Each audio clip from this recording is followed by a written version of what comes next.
Hi, thanks for tuning in again. This is Retman Alexander with Save Our Faculty campaign, and this is, I don't even know what day it is. I really don't. One day starts turning into another when you living in a vehicle, living on the streets. I do know it's a Sunday, and it is the 22nd of July. Now, do I look tired? Yeah, I am very tired. You know why? Because you get ran off from place to place. Now, this morning, I go up to Whidbey Island once a week so I can check my mail, because that's where I get my mail, because that's where I'm from, Whidbey Island. And I spend most of my time in Everett because I have doctor's appointments, dialysis for 20 hours a week, and so I'm down there during the week. Then I come up here on the weekend where I can check my mail. And usually when I come up to Oak Harbor, I stay at the DAV, which is the back of the VFW hall there. Why? Because I was told by the social worker there, who's working on my disability claim for the VA, as well as other DAV members, that it's okay for me to park there. I'm a disabled veteran. They're working on my claim.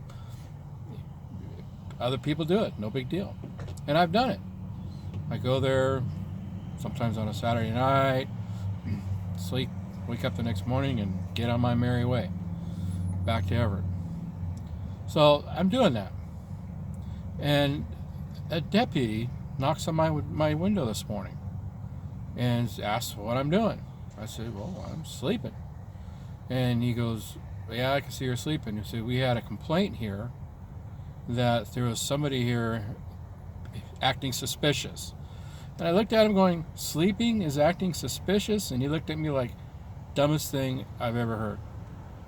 And I told him what's going on, what I'm doing there. And he, I'm disabled veteran. I don't have a left leg. I'm on a prosthetic, and I go to dialysis, and I got all these problems, and DAV is helping me the whole shebang. Now, he's a vet. He understands. Doesn't have a problem with it. So he goes back to the manager. I guess her name is Teresa or something like that, for the VFW lodge there. Tells her. And she basically says, I don't care. He's trespassing. Get him out. And so he comes back, obviously not happy, because he doesn't like the way a veteran of foreign wars lodge is treating a disabled American veteran. What? So he says, unfortunately, you got to go, but take your time, is what he tells me. If you want to go back to sleep for a few more hours, don't worry about it. Just take your time. Because he wasn't happy about what she was doing either. But by this time, I am so upset that I'm not going to go back to sleep. Because here I am, a disabled American veteran, being kicked out from where it is, from where I was. So I can't go back there again. And this is what happens when you live a life on the road. But I guess I'm blessed, because only 1 in 5 homeless people live in cars. But at the same time, we're a little more visible because of that. So we get ran off. Homeless people who live in tents, and they tend to just camp wherever they're at. You go all over Seattle, tents everywhere. But that's okay. Seattle is banning straws and raising taxes on sugar drinks. Meanwhile, their population is becoming homeless, living in tents all over the city. Where's your priority, people? Where's your priority? And you know what? The face of homelessness are not drug addicts. They're not alcoholics. They're not the mentally ill. They're not. That's this much. You know who your homeless is today? Professors, doctors. I met a certified public accountant the other day who's homeless. It's all kinds of people. Why? Because even for a studio or 1-bedroom apartment in the cheapest part of town costs $700 a month. And that's for the That's the lowest you'll find. It's ridiculous. Even with my Social Security disability and what little I make, I still can't afford that. I can't. Because I have other things I'd have to pay too. Utilities, phone, I still work. Most of homeless people work. Moms, single dads, their kids live in the cars with them or live in the tents with them. We're not bums. We're not vagabonds. I live a clean life. I brush my teeth, comb my hair, wash my face, take a shower as often as I can. I keep my vehicle clean. I keep my car washed if I can, whenever I can. I'm a clean person. I have a clean lifestyle. But here I am, judged because I'm homeless. But then when people find out, oh, you're a doctor, you're a professor, you're a scientist, how could this be? Yeah, how can this be? How? Because of the Affordable Care Act and what it did to education, subsequent greed by universities over what they learned, how to overcome that, realized that put a lot more money in the pockets of the presidents and all the other upper echelon of these universities. It's created a massive problem. Again, Google the data. 70 to 80% of professors are either homeless, will be homeless, have been homeless, and are on some kind of special assistance. That's not right. I did not go to school for over a decade, get honors in all my schools and classes with the goal of becoming a professor, a scientist, to end up like this. This is not what I did. I worked hard for my life. I worked hard for my accomplishments. And because some politician 3,000 miles away in Washington, D.C. or down in Olympia had some harebrained idea that they thought would work, and all it does is shut industry down, shut fields down, and cripples people for what they can do in order to make a living.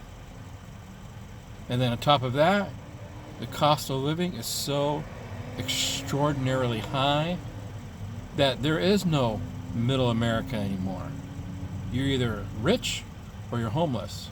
And it pretty much has come down to that, which is unfortunate. It's not supposed to be that way. Now, we can do something about it.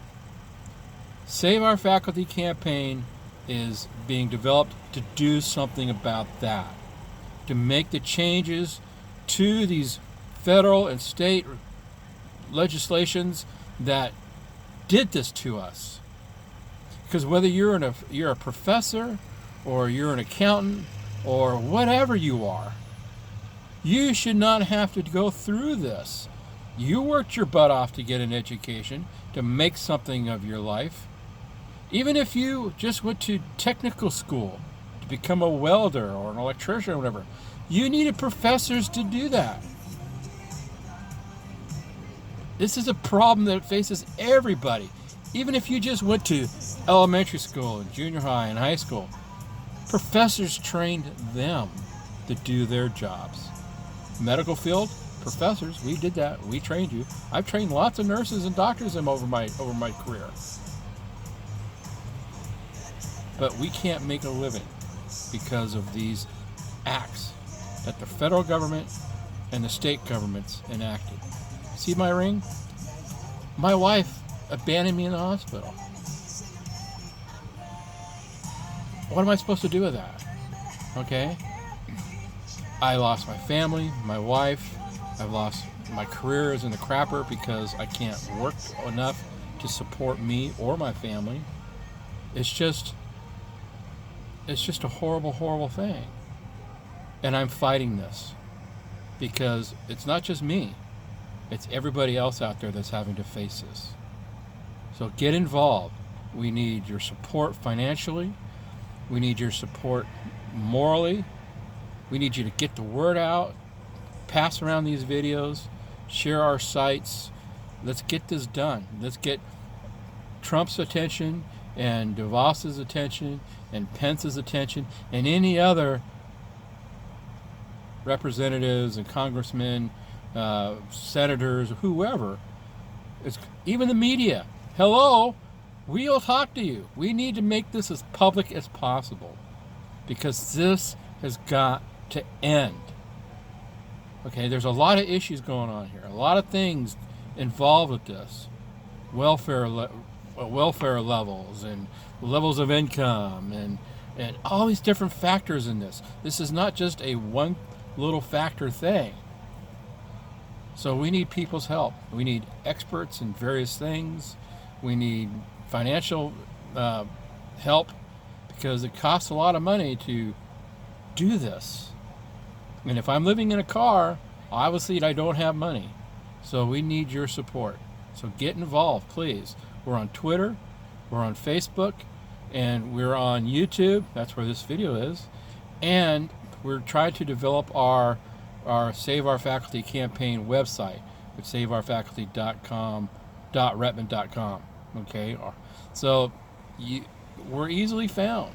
So get involved. If you had a favorite professor at any time in your life, just think of them as being homeless, and what does that mean to you?